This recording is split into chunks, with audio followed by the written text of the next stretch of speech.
Hello there, Ankit here from E4E Hub. Today we are going to look at one of the trickiest areas in English grammar.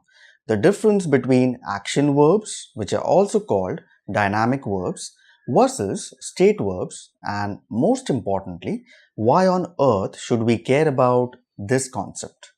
I'm sure during your English language learning adventure, you might have wondered, why do we say, I own this house, or I want a new smartphone, and not I'm owning this house or I'm wanting a new smartphone? Have you wondered? You would have. However, with some verbs, we can use both, as in, Mark is watching TV and Mark watches TV, even though they have a different meaning. That's what this lesson is all about. Are you ready? Coming up on the other side. Okay, let's look at action verbs first. They are also known as dynamic verbs. These verbs describe physical actions or events. Take for example, Simon plays football every Sunday and Simon is playing football with his friends.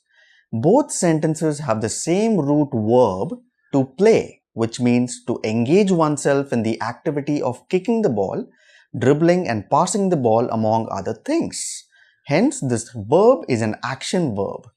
Other examples are to watch. Maria watches the sitcom every evening. Or Maria is watching the latest blockbuster movie in cinema. Let's take another example. To read. Mark reads the Sunday Times every morning. Or Mark hasn't been reading much lately. All of the above examples that we saw involve action verbs, and the beauty of these verbs is that they can be safely used both in simple and continuous forms to usually describe what people or things do. Now comes the tricky part, the part that confuses many, the state verbs, also called non-action verbs. These verbs usually say how things are or how someone feels. In other words, they describe thought processes, opinions, emotions, senses, and possession.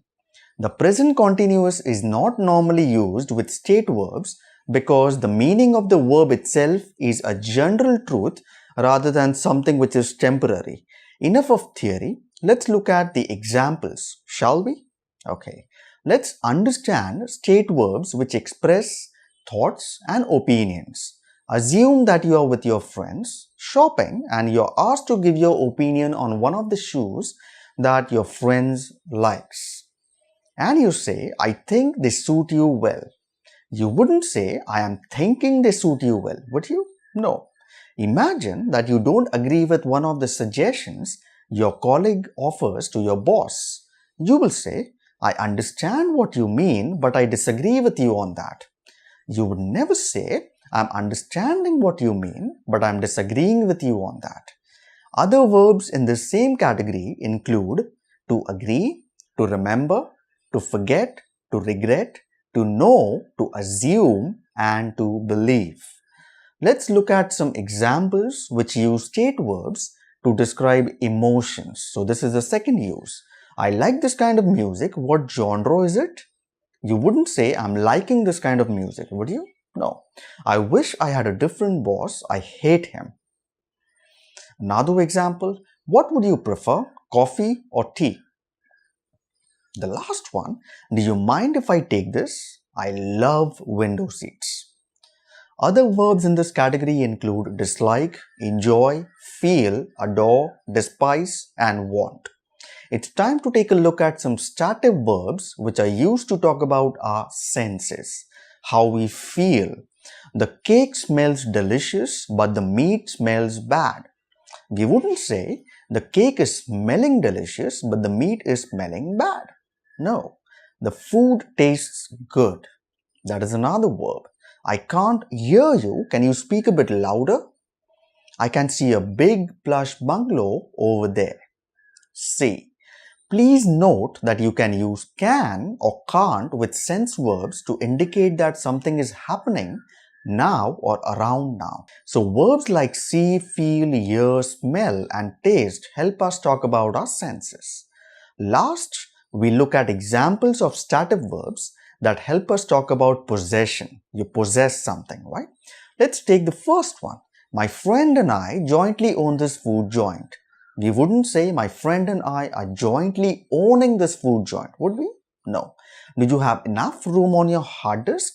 To have. I think these cups belong in the other cupboard. To belong somewhere. So verbs such as own, belong and have are used to talk about states of possession. You possess something. Yeah? As we have seen that state verbs usually don't take the continuous ing form. However, there are some cases where these verbs can be used in continuous form when they describe a temporary action but not a state. Think about these two examples. Compare them. Sarah is thinking about taking swimming classes this summer. Here, thinking means she's considering joining swimming classes right now. She's evaluating all her options. It indicates temporary action, so we use the ing form, not the simple present form. Compare this with, Sarah thinks swimming is a great whole body exercise.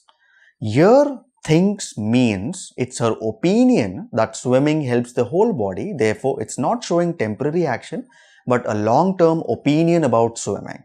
Okay? Other examples, they are having coffee versus they have a large apartment near the city center. See the difference?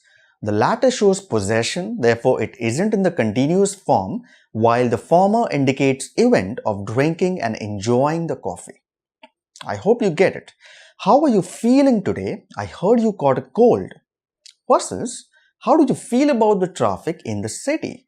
The latter means, what's your opinion about the traffic? Is it congested? Is it not? Hence, it is indicating a state or an opinion, not a temporary short-term action. That's why we don't use the ing form. My knee is hurting this afternoon versus my knee hurts. Maybe it's time to go see the doctor. The latter means the situation is rather long-term and not temporary. The last one, Sharon's seeing some friends for dinner tomorrow versus Sharon saw some animals at the zoo. The former indicates action of meeting with friends, speaking to them, exchanging thoughts. Hence, it is continuous forms, it's not permanent. So, a quick summary of everything covered here. Verbs are two types, action verbs, state verbs. Action verbs are used to talk about physical actions or events, such as to kick the football, to watch TV, to cook the dinner. These can safely be used in present as well as continuous forms, but the meaning changes with form. On the other hand, we have the state verbs, also called non-action verbs, which describe thought processes and opinions, emotions, senses, and possession. The present continuous is not usually used with state verbs because the meaning of the verb itself is a general truth or a fact rather than something temporary. However, there are some cases where we do use state verbs in continuous form only if it denotes a short-term temporary action. Compare to be having a great time versus to have a car. To be feeling happy versus to feel about some issue. To be seeing somebody versus to see something. Did you know that? Ready for a quick test about this lesson? Right. Which of the two would you use if you had to give an opinion? I think you are absolutely right. Or I'm thinking about what you said. And what about the other sentence? Can you think of a situation where this would fit perfectly? I do hope you can. Please let me know in the comment section below. Do try the quiz, and yes, please consider subscribing to my channel and clicking on the notifications bell icon so that you stay updated about our lessons. That's it from me now. See you soon in the next lesson. Bye bye. Take care. Happy learning.